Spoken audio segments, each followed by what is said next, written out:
Olá, começa agora mais uma edição do Câmara Rio Debate. O tema é evasão escolar no ensino médio. E para falar sobre esse assunto, eu recebo dois convidados no programa de hoje. Eu começo as apresentações com Andréia Marinho, consultora de educação Firjan SESI. Seja bem-vinda. Obrigada, é um prazer. E também Pedro Lauria, professor de Geografia e diretor do PCEP, Projeto de Ensino Cultural e Educação Popular. Seja bem-vindo, Pedro. É um prazer. A evasão escolar é uma tragédia silenciosa que amplifica desigualdades sociais e impacta a economia brasileira. De acordo com o estudo da Firjan, essa situação no ensino médio atinge 500 mil de jovens por ano no Brasil. Esse levantamento trouxe alternativas para combater essa evasão. Antes de começarmos nosso bate-papo, vamos assistir uma reportagem sobre as principais dificuldades enfrentadas pelos estudantes da rede pública. Unidas pelo sonho da universidade, Gabriela, de 21 anos, e Andressa, de 20, são alunas do Projeto de Ensino Cultural Educação Popular, o PCEP. Andressa está no curso há 2 anos e Gabriela desde o início do ano. Para mim está sendo ótimo, porque muita coisa que eu tentei estudar sozinha não estava conseguindo e os professores aqui conseguiram me dar uma base muito boa. Abraçam a gente, né? Super ajudam em inscrição, em livros que a gente é necessário para a UERJ, que é uma faculdade que todo mundo quer muito entrar, inclusive eu. O PCEP é uma ONG que desde 2001 oferece curso preparatório para o vestibular. A ideia do curso surgiu depois do sequestro do ônibus 174 na rua Jardim Botânico. Preocupados com o caso, alunos da Escola Parque, na Gávea, que usavam esse meio de transporte para chegar à escola, decidiram fazer algo para mudar a realidade da comunidade ao redor. O PCEP é para estudantes que já concluíram ou estão frequentando o último ano do ensino médio e que desejam realizar as provas de acesso às universidades, mas que não têm condições de pagar cursos preparatórios. Foi muito importante a minha vinda para o PCEP, porque aqui eu tive a certeza que seria o momento de eu conseguir seguir o meu sonho, de conseguir ir além, ir mais. Aqui os alunos contribuem com R$40 por mês e o material didático já está incluído. O processo de inscrição acontece entre fevereiro e março. Por ano são disponibilizadas 2 turmas com 35 estudantes cada. No currículo são oferecidas 15 disciplinas exigidas nos vestibulares. E além disso, o curso também oferece a disciplina de Educação Física. Letícia, que também já foi aluna do curso, hoje é uma das diretoras. Os estudantes, principalmente do ensino público, do ensino médio, a gente vem com uma defasagem muito grande curricular. Então, o pré-vestibular social vem para suprir essa defasagem. E, como a gente diz, o PCEP é muito mais além do que isso. A gente tenta fazer com que essa caminhada rumo ao ingresso à universidade seja o mais agradável e leve possível. O meu maior sonho agora é entrar na UERJ ano que vem para cursar psicologia. Meu sonho é entrar na faculdade na UFRJ. Meus pais não terminaram a escola, nem meus avós, nem ninguém. E eu espero, ano que vem, ser universitária da UERJ. Então, agora vamos discutir as causas disso, Porque, de acordo com a pesquisa de vocês, 500 mil de jovens com mais de 16 anos abandonam a escola. Andréia, eu queria detalhar as causas disso. Bom, Ingrid, 500 mil de jovens maiores de 16 abandonam a escola todos os anos. E nós temos um outro dado que é muito importante também. Apenas 6 de cada 10 brasileiros conseguem concluir o ensino médio até os 24 anos. Isso nos coloca em situação inferior à do Chile. Obviamente, mas a gente não pode se comparar com o Chile. Mas o Brasil está atrás de países como Colômbia, México, Costa Rica, enfim. A situação do país é realmente muito grave no que diz respeito à escolaridade de ensino médio. Se você for observar, quando a gente estratificou esses dados, a gente identificou que 6 em cada 10 conseguem concluir o ensino médio, mas cerca de 46% do quinto populacional mais pobre o fazem, enquanto a quase totalidade do quinto populacional mais rico consegue. Então, a situação de abandono, de evasão escolar, ela está concentrada na população mais pobre. Nós identificamos causas como a desigualdade financeira impede que esses jovens tenham condições, primeiro, de se dedicar aos estudos sem as outras preocupações do cotidiano.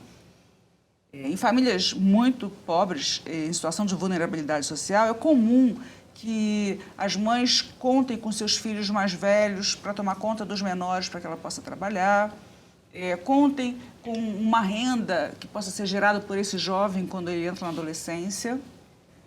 E, além disso, essas famílias não têm como prover todas as condições necessárias, material escolar, de alimentação e transporte, para que esse jovem consiga se dedicar exclusivamente aos estudos. Então, a escola está concorrendo o tempo inteiro com a realidade familiar, a realidade daquela comunidade. Além disso, esse jovem que tem dificuldade de aprendizagem, ele não tem apoio, ele não tem um suporte na família que possa ajudá-lo a vencer essas dificuldades, e a escola lida com o conjunto dos alunos sem esse olhar individualizado, o que faz com que esse aluno com dificuldade seja reprovado. E ele não é reprovado uma vez só, ele é reprovado sucessivas vezes. Por quê? Se ele não conseguiu aprender em um determinado momento, ele não vai conseguir aprender do mesmo jeito, a mesma coisa. Então, sem um programa aí de apoio individualizado, ele não consegue vencer. Foi reprovado muitas vezes, se afastou do seu grupo, né, porque a sua turma foi avançando e ele ficou isolado num grupo cada vez mais jovem. O que vai desmotivando. Vai desmotivando, né? Um grupo que tem interesses diferentes, então esse jovem já perde o interesse, aquele interesse da juventude, da adolescência, de ter um grupo, né? Isso deixa de ser um fator de engajamento com a escola. Além disso, ele não tem um projeto de vida, ele não encontra na sua família, na sua comunidade, um exemplo que mostre que a educação faz sentido. Não, através da educação você pode mudar a sua vida. Agora, Pedro, você vive isso na prática, né? Como que você observa essa situação?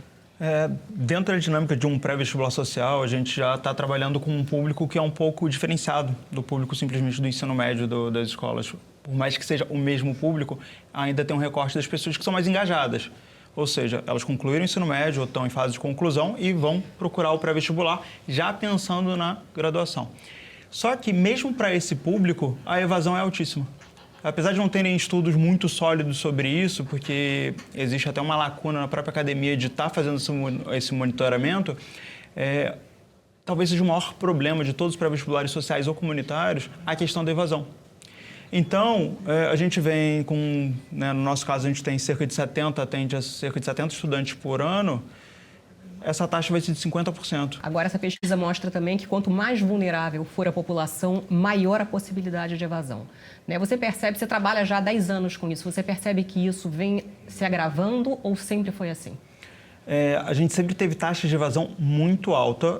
A gente, obviamente, dentro de um pré-vestibular, a gente tenta construir uma cultura junto às comunidades ao entorno do pré-vestibular, porque começam sem exemplos. A partir do momento que as pessoas vão entrando na faculdade, elas vão chamando seus colegas, seus vizinhos, suas famílias. É aquilo que você estava falando dessa rede que você precisa criar, porque se você não tem amigos, você não tem motivos para ficar ali.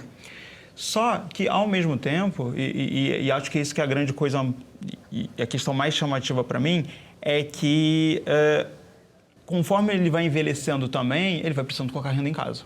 Ele vai precisando ou morar sozinho, ou vai precisar criar família, ele vai precisar justificar o fato dele estar dedicando parte do tempo dele, que ele poderia estar cuidando da própria questão financeira dentro de casa, para se dedicar a estudos de um horizonte ainda muito distante. Agora, André, você acha que isso é muito parte da educação familiar? Sim, é muito parte da educação familiar.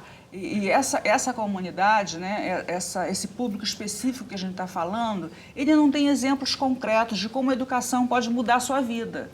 Então, se a educação não pode mudar a minha vida, não tem condição de mudar a minha trajetória social, porque eu não tenho um tio que conseguiu, um irmão, um primo, um vizinho, então por que eu vou dedicar o meu tempo e a minha energia a educação, se ela não faz sentido na minha vida, se ela não vai mudar nada na minha vida. Então, eu vou antecipar isso, pular essa etapa e vou direto gerar renda, que é uma questão pungente, uma questão emergencial para essa população sobre a qual a gente está falando.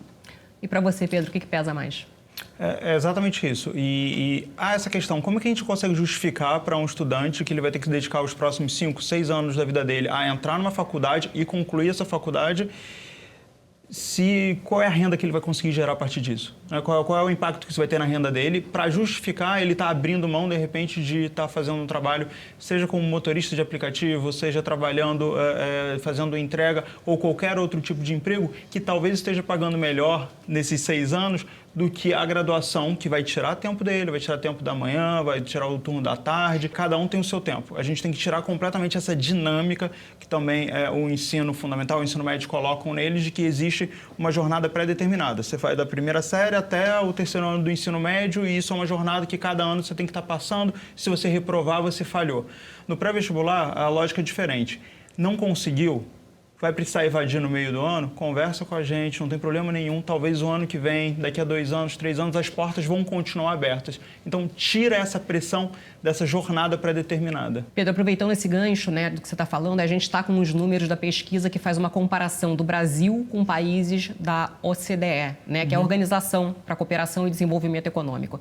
Essa organização reúne 38 países, entre eles Estados Unidos, Japão, Coreia do Sul e alguns países da Europa. Esses 46% mais pobres, eles concluem o ensino médio em condições difíceis, né? Eles são vencedores, porque mais da metade dos jovens na mesma situação não conseguem, por conta desse contexto todo que a gente já falou, o contexto familiar, o contexto da comunidade e a própria questão da aprendizagem, né? A aprendizagem é um fator...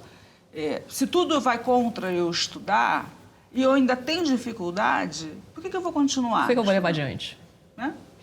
Vou desistir logo e encarar a minha realidade, que é a única certeza que eu tenho hoje. Enquanto os jovens mais ricos, eles têm um contorno social que os protege e lhes dão toda a condição para que eles simplesmente estudem. Parece pouco, né? Parece óbvio, mas essa não é a realidade da maioria da nossa população. Então, nós precisamos agir sobre as causas da evasão para evitar que essa situação de desigualdade social se perpetue. Porque essa evasão concentrada no quinto populacional mais rico, ela revela uma situação complexa, né? Agora a gente também tem esse segundo dado, né, dizendo que 12,3% dos brasileiros aos 15 anos têm habilidades suficientes em matemática, né? 48,2% dos países da OCDE que a gente acabou de mencionar aqui. Então você vê que é uma proporção muito maior, né, entre o Brasil e os outros países. Explica isso para a gente também, Andréia. Esse dado revela a situação precária da nossa educação, né? E o tanto que a gente tem que investir, não é só ver o problema, é ver que tem um espaço, tem uma oportunidade de investimento. Porque a educação do Brasil, desses jovens do ensino médio, mesmo aqueles que continuam a sua jornada de escolaridade, eles apresentam um baixo rendimento, né? Uma proficiência inferior à média dos países da OCDE. Então, quer dizer, a gente tem que investir na qualidade da educação que a gente faz, não só para reter o aluno na escola, mas para aquele que conclua ou faça em condições boas, né, ideais no sentido de proficiência. Agora, antes da gente comentar esse terceiro item, Pedro, como é que esses alunos chegam no cursinho? Muitos chegam porque alguém passou pelo curso, indica o curso e tenha concluído ou não, tenha pelo menos algo de bom o curso trouxe, né? É um lugar em que, ao a gente tirar essa necessidade do currículo, essa necessidade de que você precisa passar para o próximo ano, em que você vai ser acolhido para poder ficar 2, 3 anos, eles chegam com esperanças de ser o local que, de repente, vai poder abraçar eles e vai poder começar a ajudar a suprir toda a deficiência que foi causada pelo um ensino médio, que a gente tem alunos da escola estadual que nunca tiveram química no ensino médio. Como é que você passa para um Enem, passa para uma UERJ se você nunca teve aula de química no ensino médio? O pré-vestibular vai ser o primeiro lugar que eles vão ter ali. Então, ali, os pré-vestibulares são tecnologias sociais que estão tentando suprir as lacunas causadas pelas deficiências do próprio ensino estadual e do ensino municipal, claro, de base. E a gente vê também nesse terceiro item aqui, Andréia, que 60,3% completam o ensino até os 24 anos, como você tinha acabado de mencionar, né? E no Chile, dos 60,3% passa para um percentual de 93,4%. É uma diferença muito grande, né? Muito grande. O Chile é muito melhor? O Chile enfrentou uma situação muito semelhante à nossa há cerca de 30 anos e construiu uma política pública de enfrentamento do abandono escolar, ou seja, de melhoria da qualidade da educação pública, né? Que conseguiu, ao longo de décadas, reverter aquele quadro e transformar o Chile hoje numa potência de educação. É um exemplo para a gente. A gente vai para um breve intervalo, mas a gente volta já já.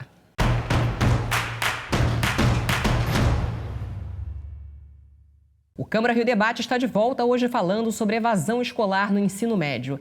Nós temos também uma entrevista com a Regina Malta, que ela é assessora em educação da Firjan. Ela fala principalmente dos desafios da educação contemporânea no Brasil e mais diretamente aos professores. A gente vai ouvir e depois a gente conversa sobre o assunto. A sociedade está passando por um processo muito forte e acelerado de transformações científicas e tecnológicas, né?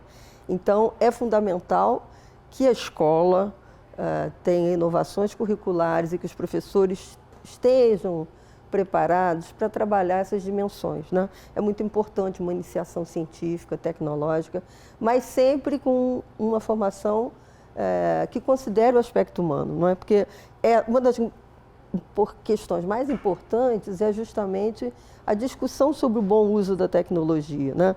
Um uso que favoreça o desenvolvimento humano, né? O bem comum. Então, esse é um dos grandes desafios dessa necessidade de formação, de evolução, né? Da formação dos docentes. A outra dimensão é uma dimensão sociocultural, né? A sociedade também está passando por inúmeras transformações sociais, econômicas e culturais. Então, a questão da sustentabilidade e da diversidade trazem um contexto que ganharam, né, uma predominância social muito grande, trazem um contexto muito importante para a escola trabalhar, né?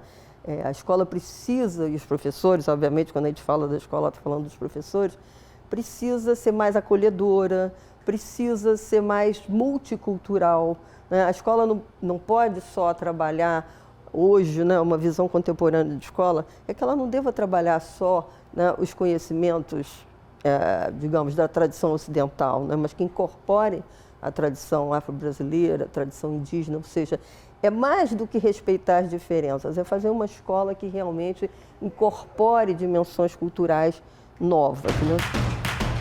Pedro, a gente viu então que as causas são variadas, né? Mas você concorda com o que ela falou? Qual é a sua opinião? Ela falou uma coisa muito interessante, dentre muitas, mas uma que me chamou a atenção, que é pensar em que escola que a gente está produzindo também. Porque ela fala até de tecnologias novas, conhecimentos novos, mas eu também quero falar conhecimentos nossos, porque, como ela bem falou, muito da tradição que é importada na construção do próprio currículo escolar brasileiro não foi criada aqui, pensado por aqui. Foi pensado de uma forma até do lado de fora, foi importada para cá. Então, como é que você vai falar com a realidade do aluno e realidades diferentes? E aí a gente pensa no Enem, que tem que falar tanto de novo para alguém que mora no Rio Grande do Sul, para alguém que mora no Acre, no Amapá, mas das realidades regionais, para que aquela escola, na verdade, esteja falando para a vida daquele aluno. Porque agora, falando um pouco da experiência como professor de geografia, é muito difícil eu tentar explicar a importância da floresta de coníferas lá no norte dos Estados Unidos, no Canadá, para um estudante que nunca viu uma conífera na vida e que não entende qual é o impacto daquilo no dia a dia dele. Enquanto tem 1 milhão de mudanças acontecendo na sociedade, que eu posso conversar. Então, também se modernizar pensando no que é nosso. Agora, André, esses conceitos já estão sendo discutidos lá na Firjan? Sim. Sim, e além de discutir para a nossa rede interna, e nós temos mais facilidade, mais recursos de implantação, de transformação, o nosso objetivo é transbordar esse conhecimento desenvolvido ali, principalmente no SESI, para a rede pública, que é a rede que forma mais de 90%, né, dos nossos jovens no Brasil. Então, os conceitos de ambiente educacional acolhedor, o ambiente que converse com aquela comunidade escolar, que tenha como atrair esse jovem, né, e manter o seu engajamento, a formação dos professores. Nós passamos por uma situação hoje muito complexa, né, que cerca de 80% dos professores que estão fazendo licenciatura hoje estão fazendo 100% à distância. Isso é um absurdo. Nós precisamos muito investir na formação inicial do professor. Não há como fazer esse currículo que seja um caminho para aquele aluno, para aquela escola, para aquela realidade, sem um professor bem formado.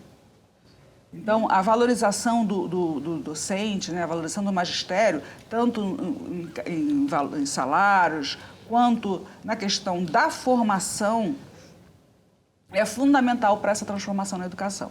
E a formação de gestores, né? A escola é um espaço organizado de transformação social e ela precisa de uma gestão que promova isso.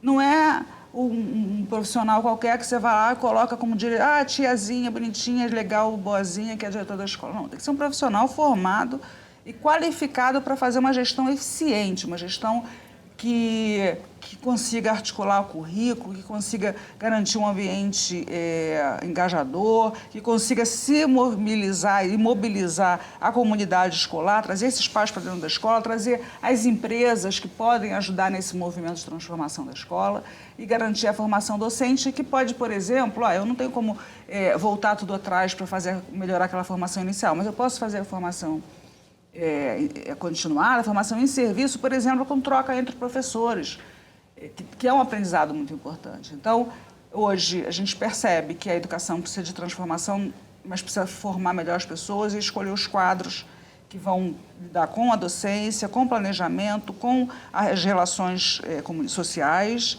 e com a gestão daquela escola. Eu acho que isso é um ponto que a gente precisa cuidar assim, com uma certa urgência. Essas discussões, as reflexões mais profundas, elas não vão conseguir atingir a escola, atingir o resultado da escola, enquanto a gente não tiver um corpo de profissionais dentro dessa escola que seja qualificado para isso. Agora vamos começar conversando sobre como resolver, né, esse problema, porque a pesquisa da Firjan apontou soluções, né, André, os caminhos para resolver isso. E eu queria apontar um de cada vez, né, e que depois o Pedro comentasse também. Eu queria que você começasse a falar sobre a primeira solução dada pela pesquisa de vocês.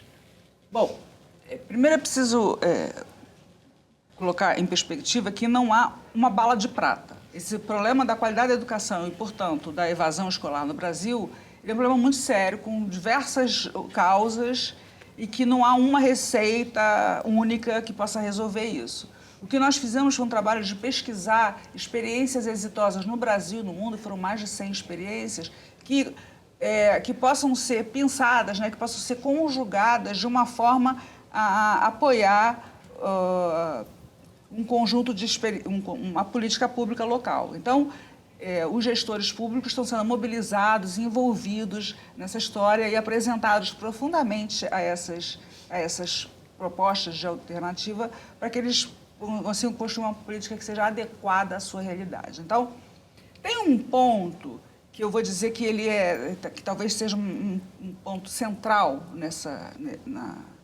no trato dessa questão, que é o auxílio ao aluno. Então, o auxílio ao aluno, a gente está falando do auxílio financeiro. Já foi comprovado que bolsas ao aluno, e aí tem diversas formas, né? Bolsas mensais, anuais, já ao final de curso, poupança. Já foi comprovado que essas bolsas têm um efeito forte sobre a evasão.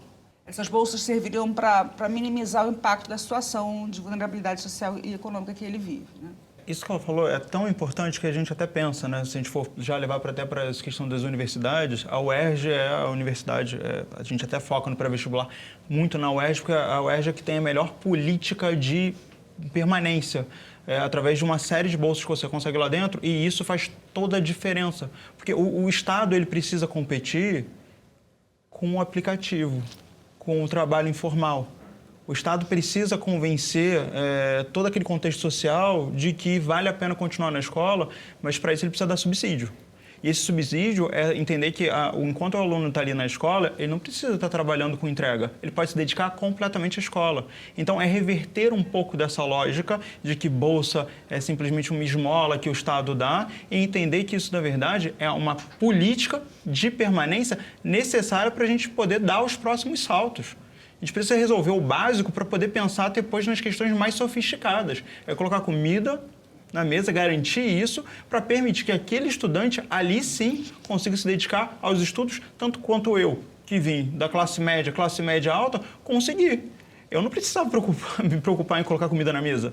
Eu ia me preocupar com a natação, com o inglês, com o judô. Com certeza. E, Andréia, qual outro ponto?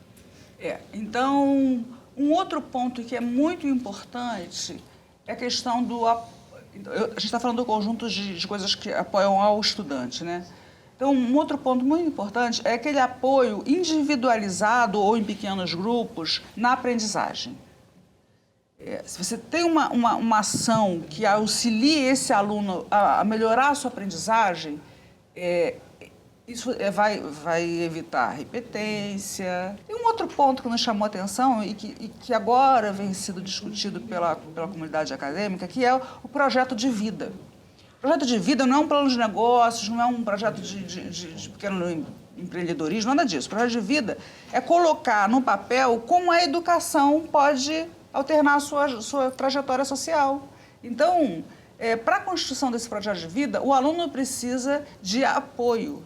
A escola tem que atuar mostrando significados de transformação por meio da educação. Isso já me leva a um outro ponto, que é a articulação do ambiente escolar, da educação básica, com o mundo do trabalho. Agora, antes de falar isso, deixa eu te fazer uma pergunta, Pedro. Os seus alunos têm o projeto de vida? Então, isso é um outro ponto que é crucial para a gente inverter um pouco o conhecimento que a gente tem sobre educação, principalmente quando a gente está falando da escola pública, que é o seguinte. No projeto, no PSEP, nós somos 4 diretores. 2 são ex-alunos do projeto, foram minhas ex-alunas, inclusive, em 2017. A Brena e a Letícia são diretoras negras da Rocinha, têm esse passado de pré-vestibular social, estão cursando, acabando de cursar a universidade em pedagogia, e foram delas as demandas para que atender os alunos de chamar. A gente chamou a FRJ, o Instituto de Psicologia da FRJ promove rodas de conversa para os alunos terem semanalmente, poderem estar colocando as ansiedades deles para fora. Mais do que isso, elas desenvolvem conversas particulares com os estudantes, em que elas, vivendo no mesmo contexto, dedicam 1 hora e meia para entender o que está acontecendo com aquele aluno. E não é só o aluno que está indo, principalmente com os alunos que não estão indo. Então, a gente faz a chamada, o aluno está com 60%, 70% de falta, a gente entra em contato com ele pelo telefone, convida ele para voltar para o projeto, e aí a gente oferece essa conversa, e ali é uma conversa com uma pessoa que passou pelo mesmo passado que ela.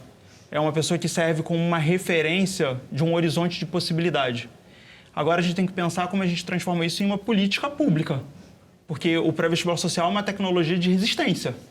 Ela está ali para ocupar uma lacuna, que a sociedade civil se junta de forma voluntária para tentar preencher uma lacuna do Estado. Mas ele também oferece horizonte de possibilidade, e uma delas é isso, atenção individualizada, é entender o aluno em cada parte do seu contexto e também atenção ao grupo. Agora, Pedro, qual conselho que você daria para os seus alunos que realmente querem, que desejam terminar efetivamente esse 2º grau? A principal coisa é entender que a gente tem um horizonte do possível, e esse horizonte tem que ser um horizonte compreensível de que ele não é uma jornada que você precisa acabar com 18 anos, porque você não está competindo com os estudantes da escola particular, porque senão todos os seus exemplos são exemplos de que como é que eu vou competir com uma pessoa que está fazendo piano e eu estou aqui tendo que trabalhar pegando uma bicicleta alugada para poder fazer a entrega. E também compreender que a comunidade, e o termo comunidade acho que é o ponto fatídico disso, é o local do possível. Porque ali, de onde eles estão, não é a lógica da precarização. Os alunos que vêm de comunidade, que vêm da Baixada, que vêm dos subúrbios, eles vivem numa lógica de precarização que não é culpa deles. A gente está falando de uma história, de um passado do país em que a gente vive, mas em que eles estão num espaço de resistência. Então, reverter essa lógica estética também de se compreender como um agente capaz da mudança e de um agente que, na verdade, traz para contribuir com o serviço público, contribuir com as universidades, contribuir com o dia a dia. Porque a lógica que eles trazem é uma lógica completamente diferente do que a lógica que eu posso trazer.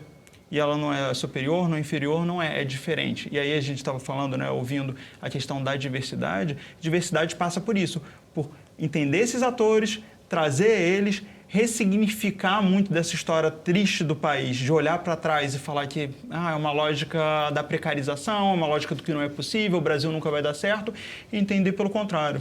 O Brasil também é um lugar que fornece sementes, locais de resistência, locais do possível, que são muito importantes. André, eu queria que você deixasse também a sua mensagem final. Bom, eu vou sugerir que a nossa audiência que acesse ao estudo Combate à Evasão no Ensino Médio, Desafios e Oportunidades. É um estudo muito interessante, foi fruto de mais de um ano de trabalho e que mostra que nós estamos vivendo numa situação complexa, sim, mas tem saída. Tem saída. Não é uma solução fácil, como eu já repeti, mas é uma situação possível se nós nos unirmos, né? Se o conjunto da sociedade se unir para enfrentar a questão da educação pública no país, porque não é um problema dos alunos da escola pública, dos professores da escola pública, dos diretores da escola pública, é um problema nosso. Um problema nosso, enquanto sociedade. Esses jovens sem escolaridade, eles impedem que o país se desenvolva social e economicamente, eles mantêm um ambiente de insegurança social, o que significa também um ambiente mais violento, porque onde não há renda, há muito espaço para a violência, para a insegurança. Então, portanto, não é um problema apenas daquele aluno ou daquele professor, é um problema de todos nós e, por isso, nós nos dedicamos a esse estudo e vamos continuar trabalhando no sentido de mobilizar diretores de escola, professores e, principalmente, os secretários de educação para a construção de políticas públicas eficientes, eficazes, que considerem o aluno como o propósito, mas que o professor e o gestor dessa escola como um meio fundamental para se chegar a esse objetivo. Tá ótimo. Muito obrigada mais uma vez pela participação de vocês. E o Câmara Rio Debate de hoje fica por aqui. E você também pode acompanhar a nossa programação pela internet. Os endereços estão na tela para você. Até o próximo programa. Tchau, tchau.